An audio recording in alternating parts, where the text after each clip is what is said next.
I'm recording now. So good evening, everybody. We will be starting very, very shortly. We've got our presentation up. We are all ready to go we've got so many new people who are joining us tonight. So we're going to actually give you some background on Center for Common Ground for the many, many, many hundreds and thousands of people who volunteer with us. We're going to give you some information about what we will be doing through our democracy centers. So welcome, welcome, welcome. And when you're looking at the screen, this is our Hawkinsville Democracy Center. This is our big new campaign for 2022. So we'll be talking about democracy centers, what they do, and what we will be doing as Center for Common Ground. And Norfolk is in the house. Welcome, Janice Gay.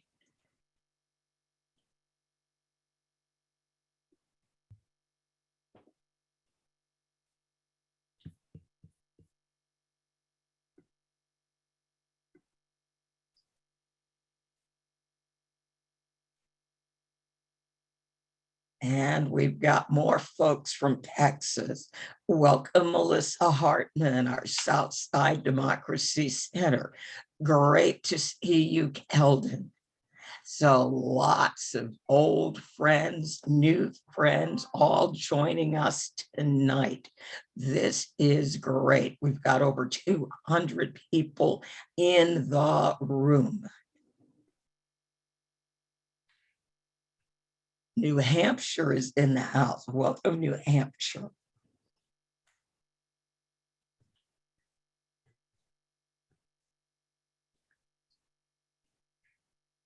Thank you all so very much for joining us. We are so delighted that you are here. There's many places you could have chosen to be tonight, and we are very glad you decided to come and be with us. So without further ado, I'm going to go ahead and get started. Welcome to the Center for Common Ground. Gabe, next slide. The Center for Common Ground is engaged in a number of campaigns. Many of you, if you've worked with us off and on or constantly from 2017, you know the Reclaim Our Vote campaign, where people did postcarding and texting and phone banking. And in 2020, we decided to really use the name of the organization so that people would come to understand Reclaim Our Vote was one of the most successful campaigns any organization could ever run. But the organization really is Center for Common Ground. We also have an internship program called Students for Justice. And in 2020, we had 160 interns who joined us for 2 separate campaigns, and they were with us in 2021, and they will be with us in 2022. They engage college students and very recent college graduates. We also run the Vote Equality campaign. The Equal Rights Amendment was very much in the news today because it's the 2-year anniversary of when Virginia ratified, giving us 38 states. The only issue is the archivist didn't add it to the Constitution, but the evening is young, and we really need the archivist to do that. Our Democracy Center campaigns are really going to be front and center tonight. A good deal of what I'm going to be talking about will be our new on the ground campaigns through our democracy centers. Center for Common Ground, we were born virtual, but now we have an on the ground component. A lot of people know that in 2020, we bought an RV, and the RV made a tour of virtually all of our southern states. And as a matter of fact, they introduced us to the leader of our very first democracy center in Hawkinsville. In 2020, we also bought billboards throughout the rural South because so many southern states, or basically all southern states, are basically rural with a few large cities thrown in. So we billboarded the rural South. Next slide, please. The mission of Center for Common Ground is to educate and empower underrepresented voters in voter suppression states so that they can engage in elections and also advocate for their right to vote. Together, we can build a democracy that prioritizes the voices of all people. Next slide. I'd like to thank our board of directors. Many of you have seen our board members, because they are a working board, join us for many of our presentations. Reverend Rodney Stadler and Dr. Gabriela Limus are our board co-chairs. Gabby is president of the Education Fund of Amelia Vota, and Reverend Stadler is running a program, Reimagining Race in America. Deepak is the co-founder of Dem Labs, and Deepak invents a lot of the technology that we have used, and we are now taking some of the technology that we've invented, and we are giving that technology to commercial vendors. Katie Hornung owns Sir Speedy Printing, otherwise known as Momentum Printing, and Katie prints a lot of our postcards, especially for our smaller, I guess, folks who want a smaller volume of postcards, and that's me at the bottom. I'm the founding board member. Next slide. I also want to thank our national partners. We have many faith partners, the Religious Action Center on Reform Judaism, and the photograph I chose is the back of the RV, where we very proudly fly their logos. The Unitarian Universalist from the UU the Vote campaign, United Church of Christ, the Workers' Circle, the American Ethical Union, and the Faithful Democracy Coalition.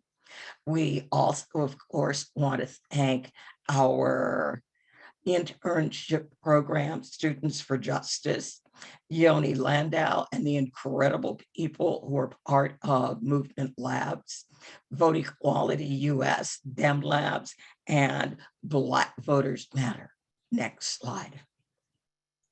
Now, in 2020, our 44,000 volunteers, we worked in 9 states in 2020. We contacted 14 million voters. We wrote 9.4 million postcards. We sent 2.9 million text messages, and we made 1.7 million phone calls. Next slide. 2021 was a much quieter year, and we engaged in a number of smaller projects that were not electoral. So we worked on rural electric cooperative organizing. There was a little thing called the Virginia election. It was statewide in all of our house. It didn't exactly go the way we were hoping. So in 2021, we contacted 2 million voters. We sent 1 million postcards, 1 million text messages, and we made 107,000 phone calls to voters and then also patch through calls to elected officials. Remember, in Georgia, they introduced a lot of legislation that was designed to stop people from voting. Well, the people who had voted by mail in Georgia, we just called them up and let them know that their state representative or their state senator basically was supporting legislation so they would not be able to vote by mail anymore. And enough people were willing to push back that even though that was the number one goal of the Georgia election protection group, they were not able to achieve that. Next slide. Now, our Democracy Center campaign, what is it? So many of our Democracy Center leaders are here. Democracy centers are located in BIPOC communities, Black, Indigenous people of color, where more than 55% of the eligible voters no longer choose to vote. So in other words, they can vote, but they've gone 2 and 3 elections where they have not cast a vote. Next slide. This is the listing of where our democracy centers are. Many times they're in rural areas, they can be in urban areas as well. And the thing they tend to have in common is there's high levels of race-based poverty, lower social mobility, high rates of environmental pollution, and there are tending to be restrictive voter suppression laws.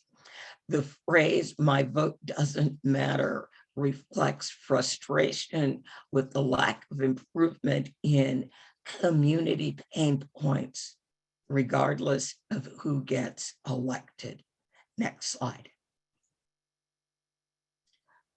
In 2022, we plan to drastically expand where our democracy centers are.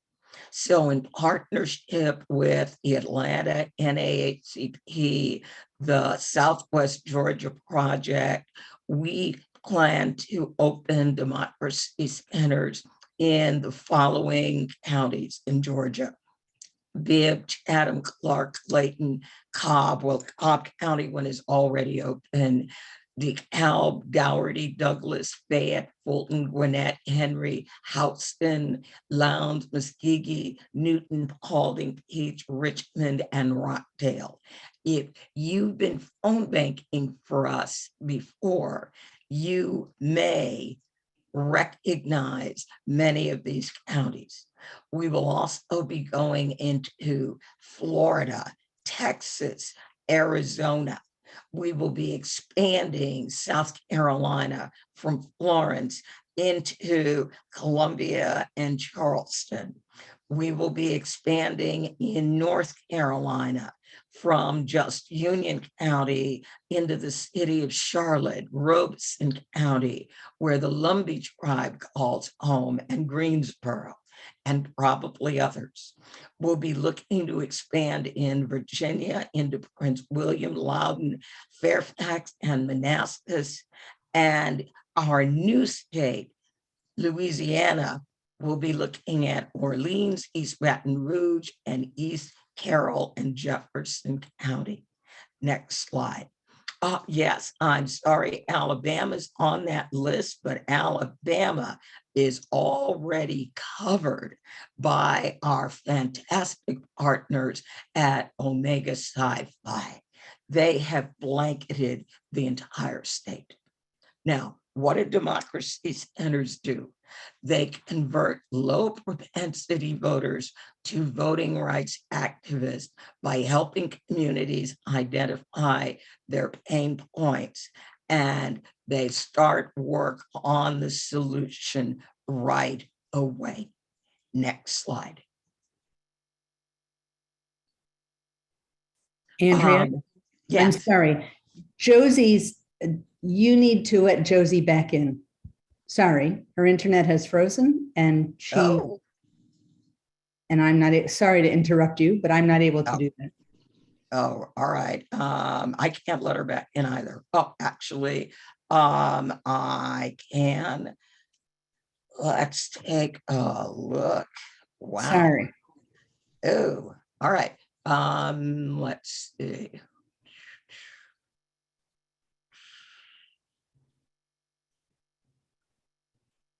Yeah. All right, great. She's in. So is our guest speaker. Yeah, she's back. All right. Well, then, since our guest speaker is here, I've got 2 more minutes. Gabe, let's go past this slide. And I want people to be aware, on our website, under About Us, we have a link to the Georgia Way. We've written a book about the work that we did in Georgia and how we won in Georgia. And so you can go to our website.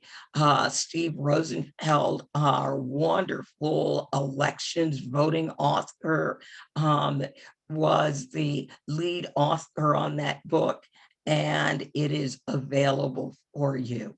Gabe, let's go ahead and end the presentation. Let's spotlight Carol. And Carol, I would like you to introduce our very, very, very special guest. Well, I'll tell you, what an incredible honor to have the Attorney General joining us. For those who may or may not know who he is, Eric Holder serves as the chairman of the National Democratic Redistricting Committee. Attorney General Holder is internationally recognized as a leader on a broad range of legal issues and a staunch advocate for civil rights. He served in the Obama administration as the 82nd Attorney General of the United States from February 2009 to April 2015. He's the third longest serving Attorney General in the United States history and the first African American to hold that office. Your Attorney General, that could be Mr. Holder, Attorney General Holder, under your leadership, civil rights, including voting rights, were a top priority at the Justice Department. Attorney General Holder vigorously defended voting rights, including the enforcement of the Voting Rights Act of 1965. Criticized politically motivated voter ID laws that were designed to suppress minority and youth votes, and he led the Justice Department's efforts to overturn these laws around the country. I'm just going to go on for a little while longer, and then I'll turn it over to you. In 2014, Time magazine named Mr. Holder to its list of 100 most influential people, noting that he had worked tirelessly to ensure equal justice. The National League Aid and Defender Association has honored him with the Justice John Paul Stevens Lifetime Achievement Award for leadership in bolstering civil rights and access to justice. National Urban League has named him a recipient of their Living Legend Award. God, what a funky distinction that is, huh? That's a trippy distinction. Mr. Holder was also awarded the NAACP's Thurgood Marshall's Lifetime Achievement Award. A member of the NAACP Legal Defense and Educational Fund's National Board of Directors, proudly born in the Bronx, grew up in East Elmhurst, Queens, and has an undergraduate and law degree from Columbia University. So I cannot be more delighted to have you join us and to learn more about this group and for this group to learn more about you. So thank you, Attorney General Holder, and I will turn it over to you. All right. Well, thank you very much, Carol, for that kind introduction. You obviously did a lot of research there, but I think the most important thing is that I was born and raised in New York City, born in the Bronx, raised in Queens, went to school in Manhattan. I have significant ties to all the boroughs except maybe Staten Island, but that's neither here nor there. I'm really glad to be with all of you tonight. Great to have the opportunity to speak with you about redistricting and the importance of fair maps, as well as some of the work that we do at the National Democratic Redistricting Committee that I had, and also the affiliate organizations that we have, including one that's called All on the Line. Let me begin here with what I'll call the big picture. I think we're at a moment of reckoning in the United States, a moment of reckoning in America.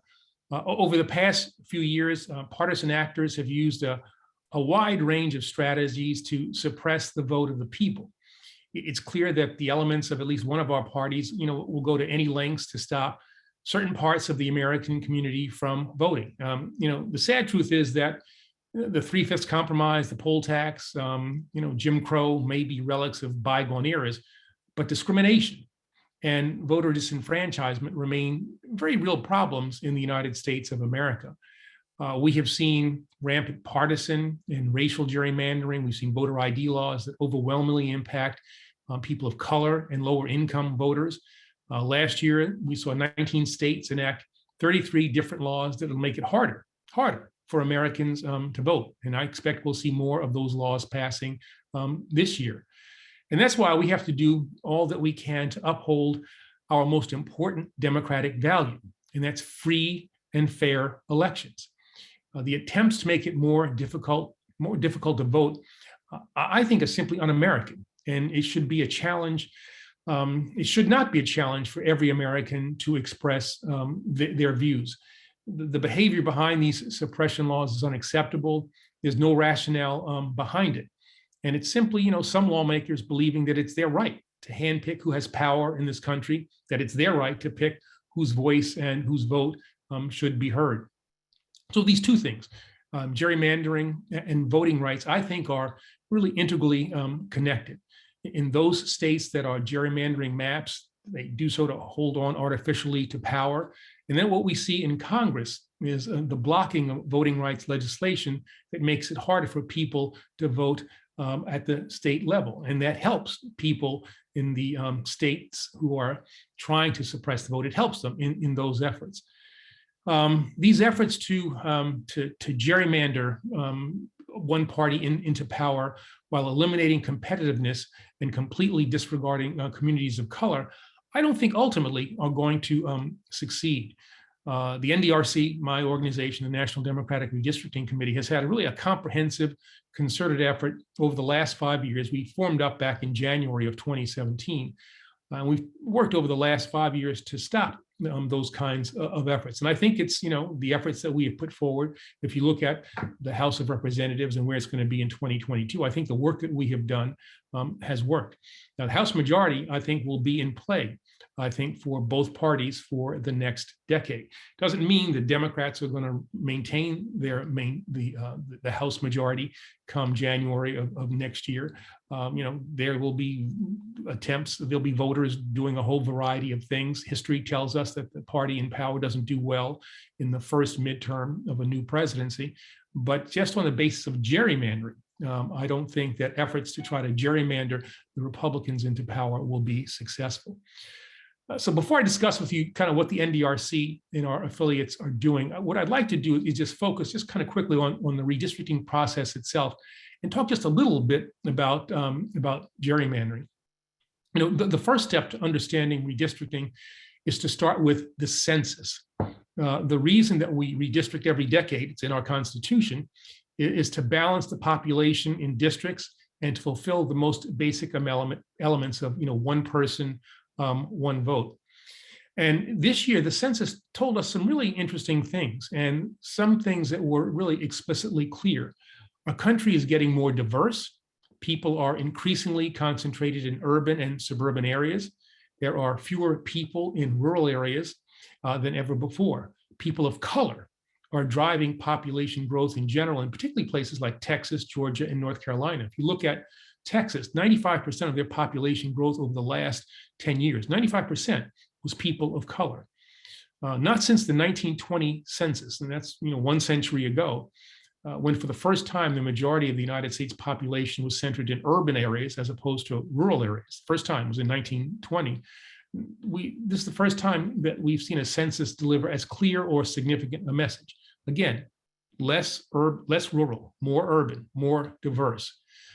In spite of this, we're seeing, too many in the Republican Party, I think, try to take back Congress, not just for one cycle, but permanently for the next decade. I don't think that the efforts with regard to gerrymandering their way into the majority are going to be successful. I think we have blunted that impact. And as a result, the congressional map nationwide is going to allow, I think, for both parties to win the majority. Now, there's instances of gerrymandering that are still there and that we were really not successful in battling. But I think we have reduced what we have seen, what we will see in the maps that come out this year, as opposed to the maps that we saw that were drawn back in 2011. Again, we redistrict every 10 years. And again, this is a big change from 10 years ago when Republicans were able to gerrymander their way into the majority. I mean, and this is not hyperbole. It is just facts. I mean, if you look at the facts, in 2012, despite winning the congressional popular vote by, I think, 1.5 million votes or so, Republicans ended up with a 30-seat majority in Congress. And that's what gerrymandering does. Princeton University did a study and said that the gerrymandering that occurred in 2011 was the worst gerrymandering of the past 50 years. Now, gerrymandering has been a part of American history since its very beginning, and both parties, have engaged in this practice. The term actually comes from the name of a great Massachusetts governor, Eldridge Gerry, who redrew the state Senate map in 1812 to benefit his own Democratic Republican Party. The district actually looked like a salamander, some in the press thought, and that's where we got the Gerry, combination of Gerry and salamander together to come up with gerrymandering. So I guess it ought to be called gerrymandering, but anyway.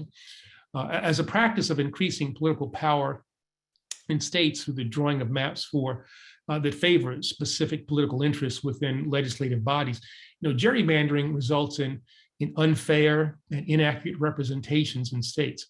In the state where one political party has more control than the other, they're able to use that power to weaken their opponents, to give advantages to incumbents, to reduce competitiveness, and that ultimately increases political polarization. Gerrymandering can also be racially motivated, which is aimed at weakening the political power of voters of color. The United States Supreme Court has repeatedly upheld the fact that racial gerrymandering is in fact a violation of constitutional rights.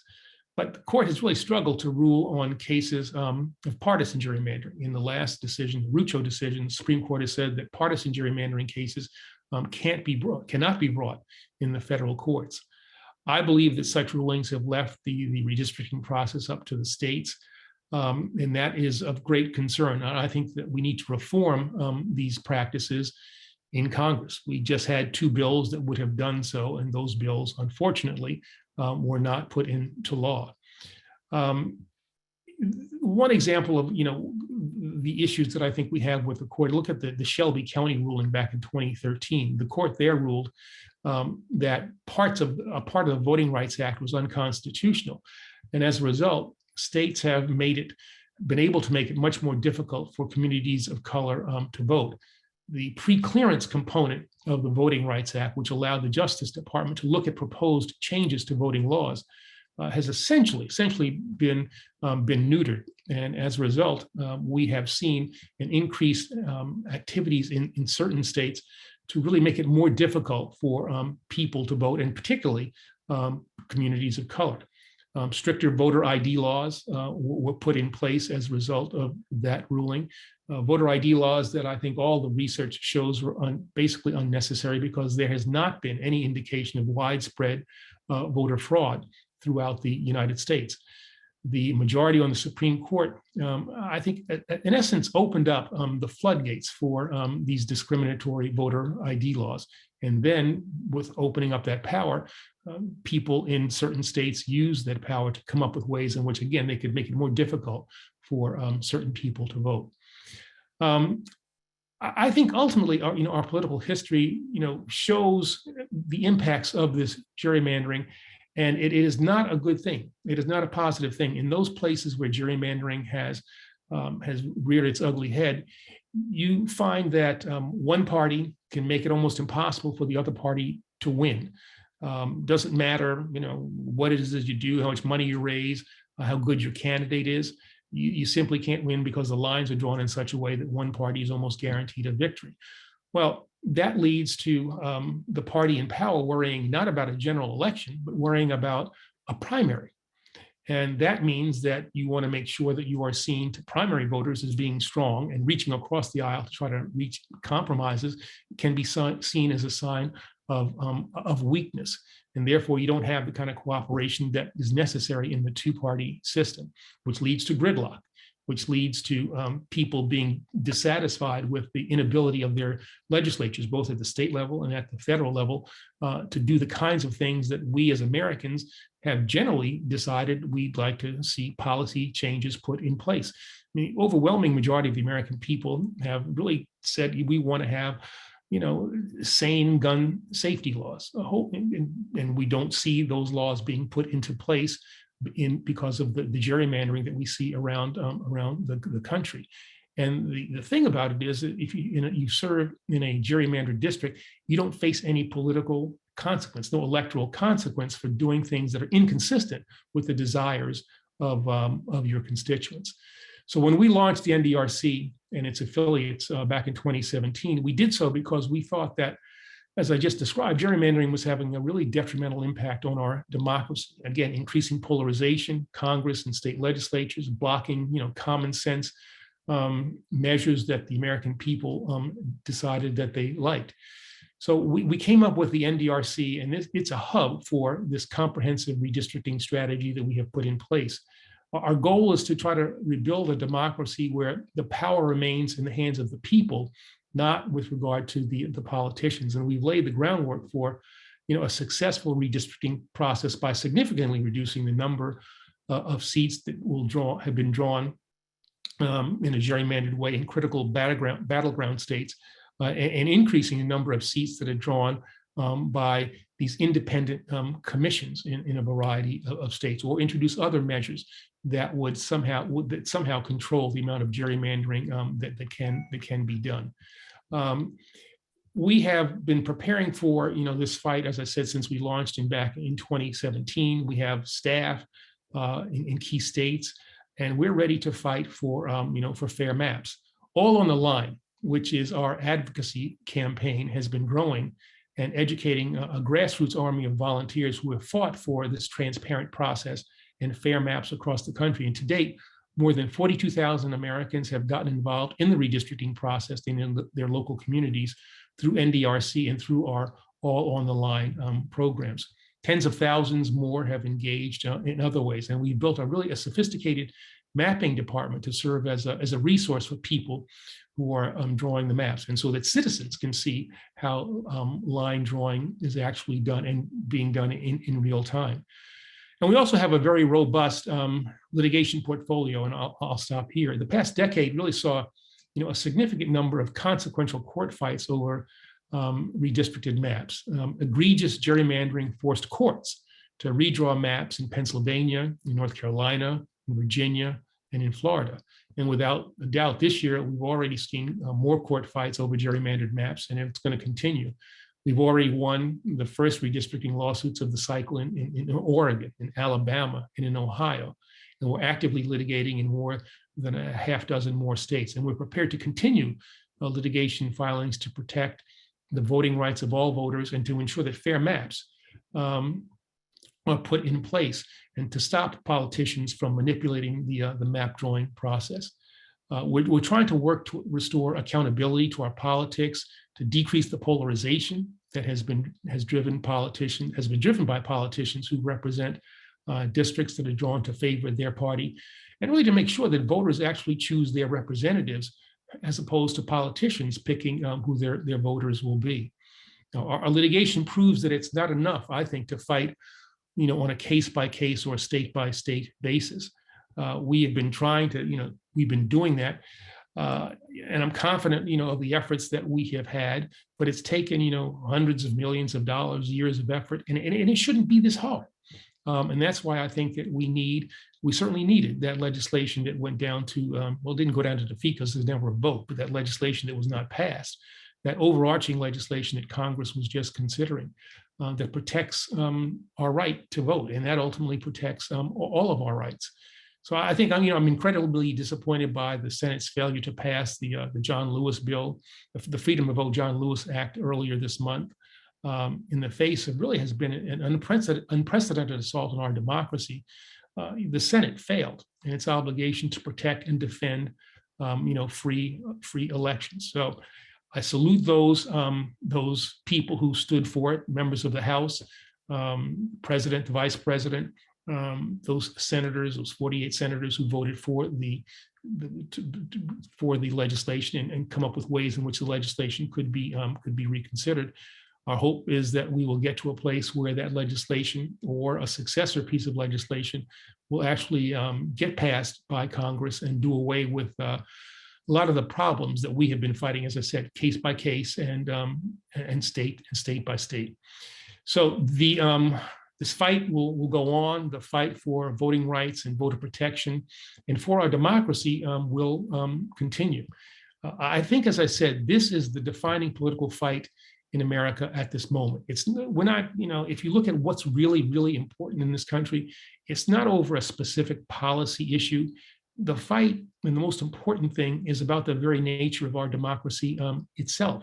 It's important that everybody understands that this fight is an urgent one, that it's a real one. The work that you all have been doing, I think, is critical to ensuring that the American experiment, the American democratic experiment, continues. We tend to think that it can't happen here, that what happened in other countries can't happen here. And the reality is that if you look at, we have to learn from history, and that what we saw in the 20th century in European countries where democracies were in place but did not ultimately succeed, were replaced by authoritarian regimes. We have to learn from that in those places where democracies were not strong, where democracies were not protected, democracy can be swept away. And that can happen here. It doesn't mean we'll have a dictatorship. It doesn't mean that we'll see the rise of a strictly authoritarian regime, but our elections can be rendered essentially meaningless. We'll go to the polls every 2 years, 4 years, every 6 years, whatever. And we could go and vote and we'll have almost predetermined results. And that is something we cannot allow to happen. We need to maintain our truly representative democracy so that we can make progress on issues like employment, education, healthcare, housing, civil rights. This is why this fight for fair representation is so important all around the country. And I'm more than glad to have the opportunity to share some thoughts with you tonight. Look forward to the questions that we'll get to, and look forward to working with all of you to make sure that, as I said, the American experiment continues. Thank you so much. That was fantastic.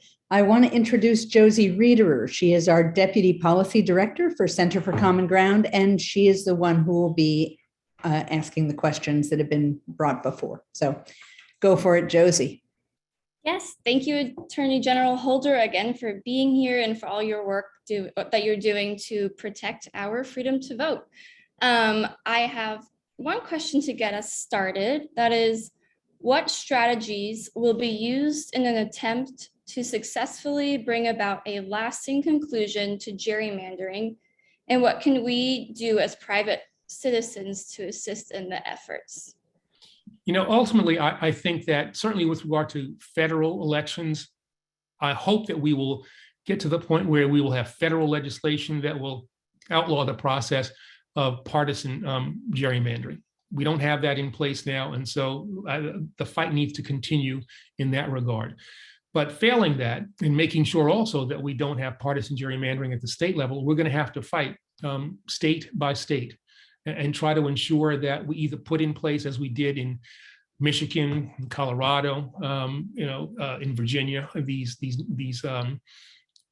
independent commissions to draw the lines. And now some of them have worked better than others. The Virginia one did not work particularly well. The one in Michigan worked, I think, pretty well. The one in Colorado, I think, worked pretty well. Put in place these independent commissions to draw the lines, and in that way do away with do away with partisan gerrymandering.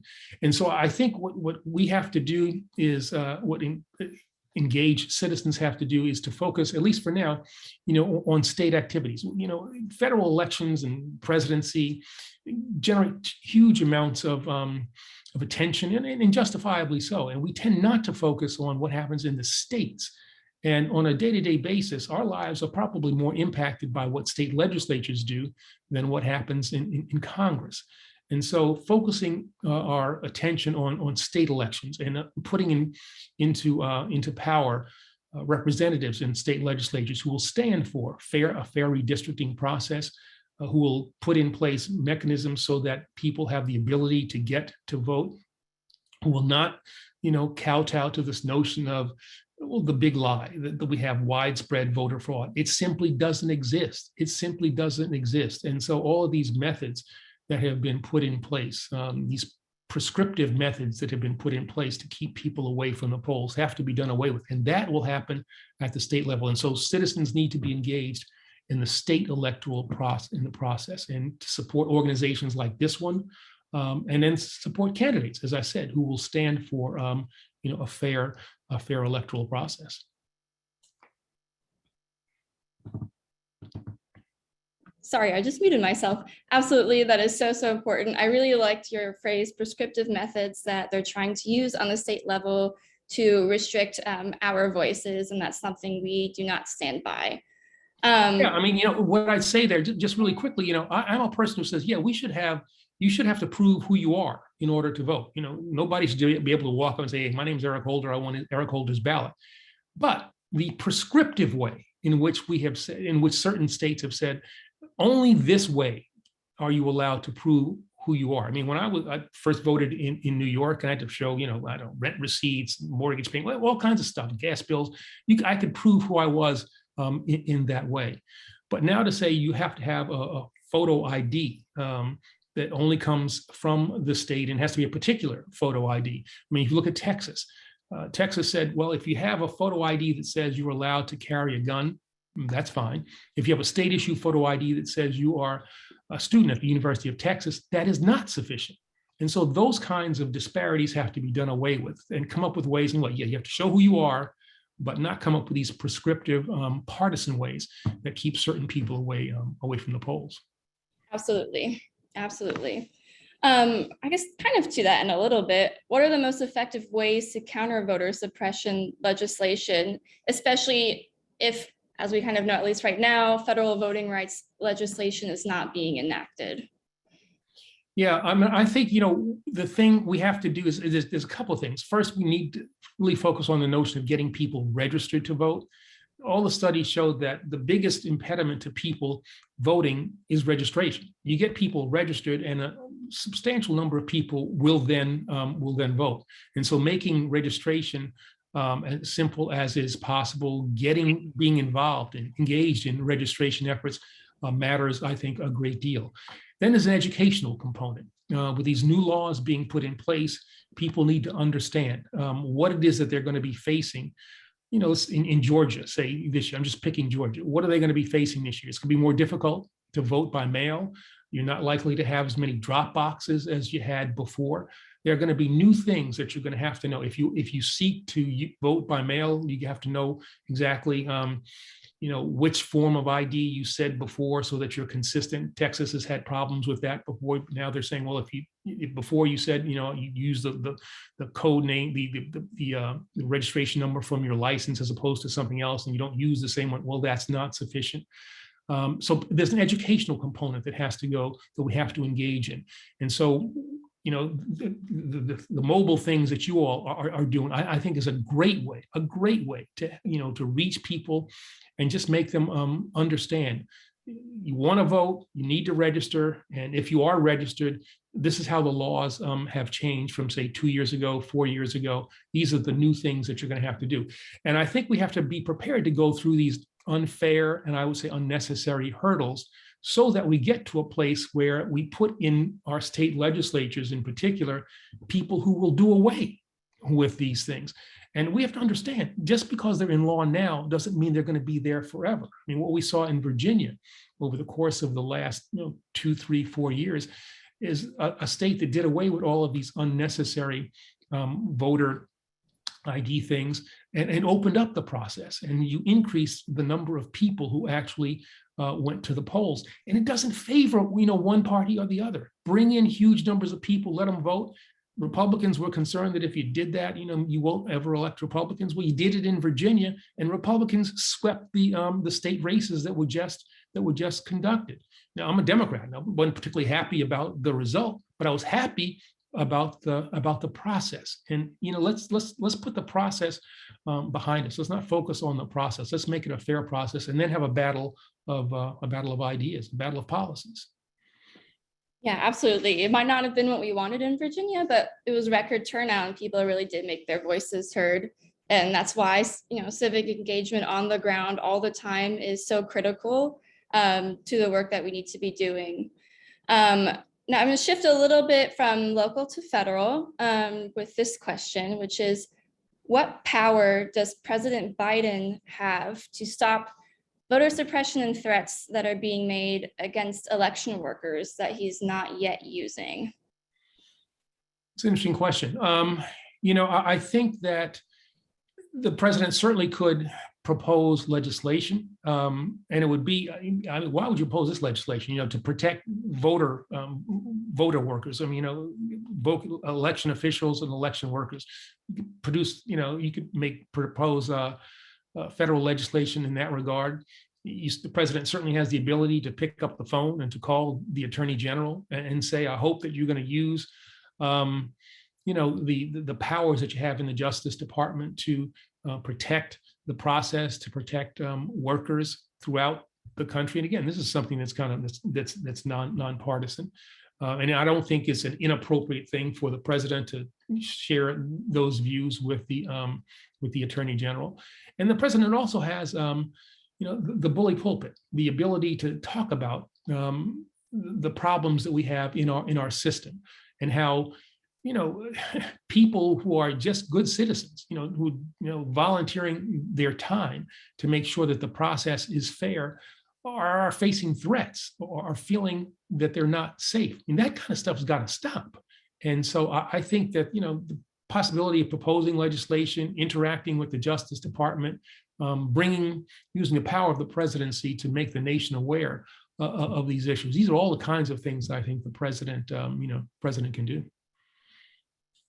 Would he have the ability to enact certain executive orders around this as well?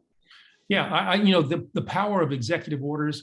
There's only so much the president can do when it comes to state matters, and yet that I think would make a great deal of sense to look at what the president could do using executive action, through the use of executive orders. What can the president himself do without using Congress through just the power of the presidency? What could the president do there? And so there, I think you try to identify what are the nature of the problems and what is it that President Biden might be able to do through executive action. So I think that's a great point. Cool. All right. Well, I just have one final question, and again, thank you to participants who wrote these questions. These are pulled from the sign up, so thank you again for submitting them. This last one is pretty important. I think it's kind of, especially now after the last few weeks, which is, what can we do to best get out the vote for the 2022 midterms? I know you said voter registration, but I wonder if there are any other suggestions or things that you'd like to emphasize us to focus on. Yeah, American politics is a contact sport, and it's not enough that we watch the TV and we look at Fox News, MSNBC, CNN, whatever it is, and we're yelling and screaming at the TV. That's not enough. If we're going to be engaged and responsible American citizens, we've got to be engaged in, we got to be involved in the process. And so helping people to register, as I said before, that whole educational component. Identify organizations that with more support can become even more effective. What we have seen through the NDRC is that there are tons of relatively small community-based organizations that with just a little more money and just a few more volunteers can really be effective in turning people out to vote, educating people. And there are a whole range of organizations that you can be involved with, candidates that you can support. I think between now and November, we all have got to be asking ourselves, what is it that I can do? What is it that I can do to be engaged in the process and to make it better? Dr. King said that the arc of the moral universe is long and it bends towards justice, but it doesn't bend on its own. It only bends when people like us put our hands on that arc and pull it towards justice. And so I think what we need to be asking ourselves, each and every one of us, is what am I doing to bend that arc? And what I do this little artificial thing every Sunday evening, 7, 8 o'clock, it's kind of a downtime. I ask myself, what have I done in the past week to pull that arc towards justice? What am I going to do in the week to come to make our electoral system more fair and pull that arc towards justice? And so, as I said, that's something each of us, I think, should ask.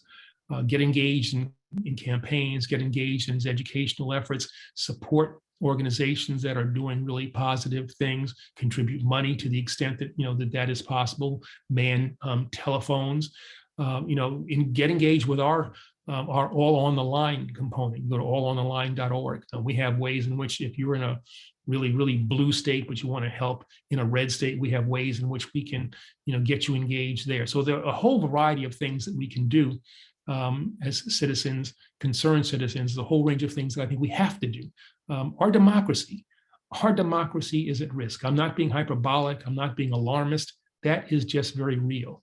January the 6th is a wake-up call that we have to understand. So we have to understand that which we thought was just there and never going to be at risk is simply not true. We have to fight for this country. We have to fight for this democracy. So I hope that you will all, find a way to be engaged in this process.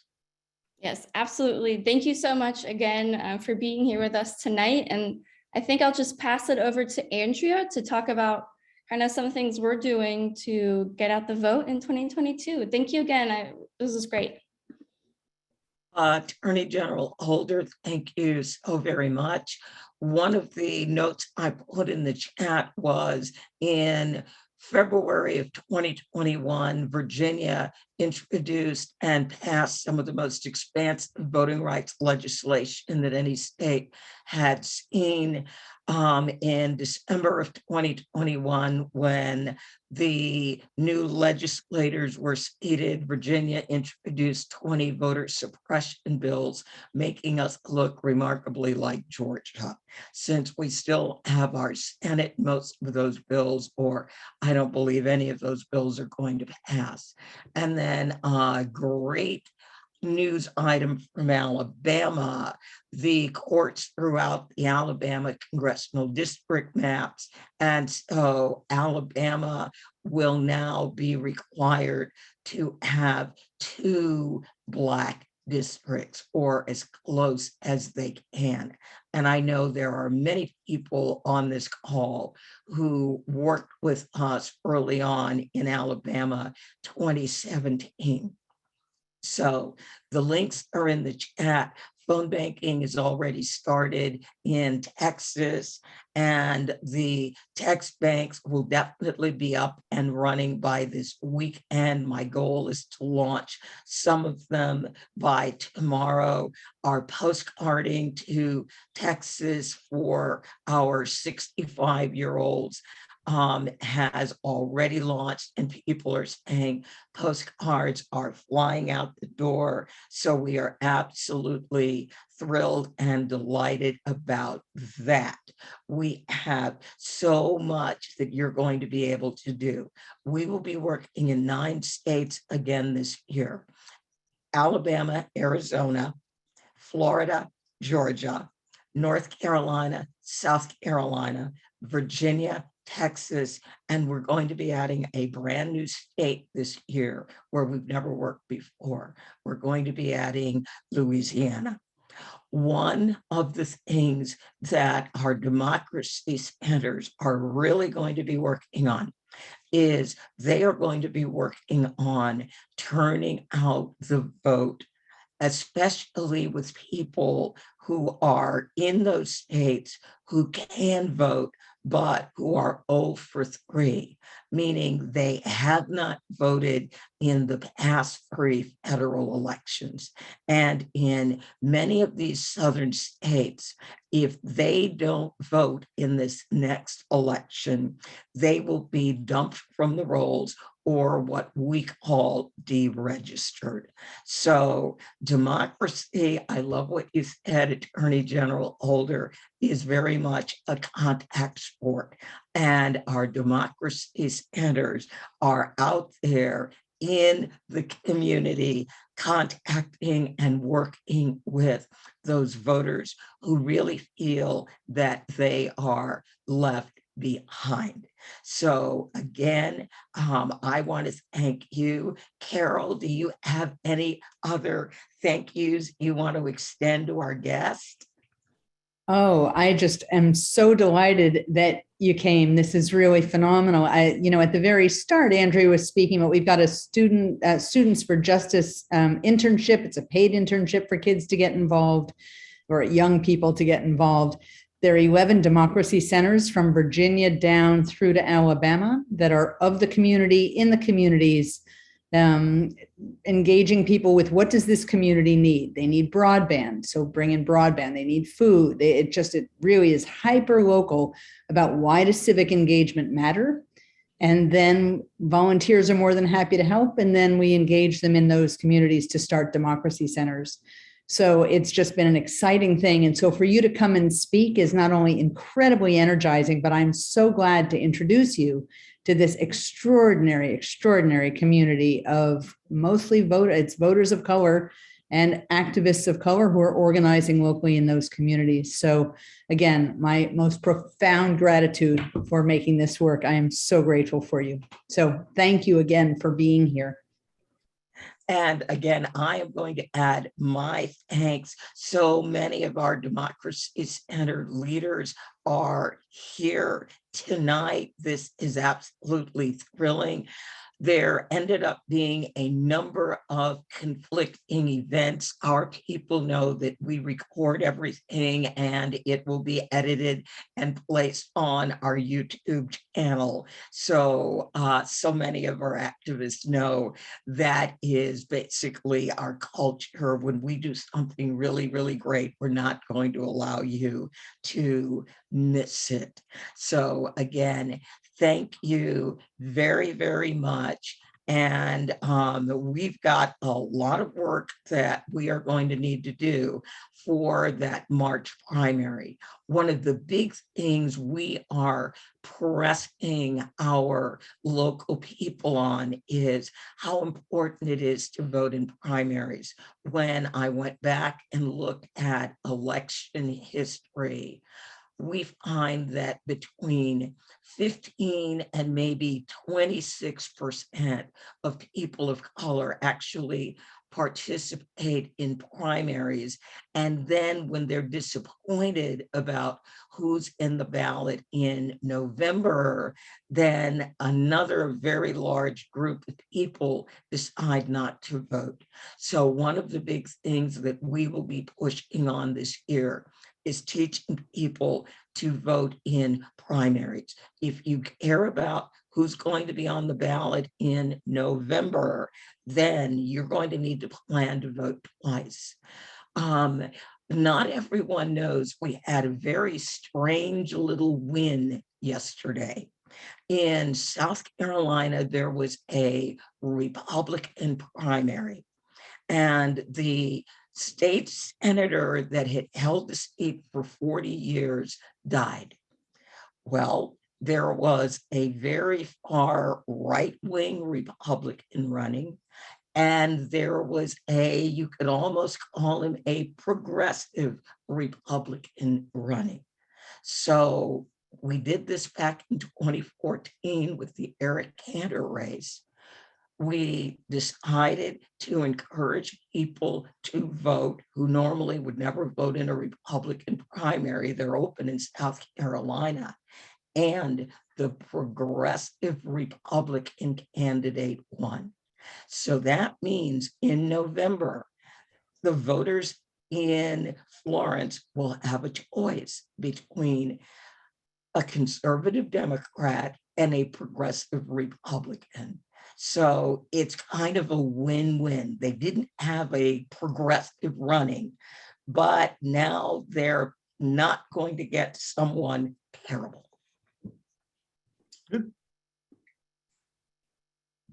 So again, helps us with being nonpartisan. We decided, all right, we'll go and tell people this race is there and this is where you're going to vote.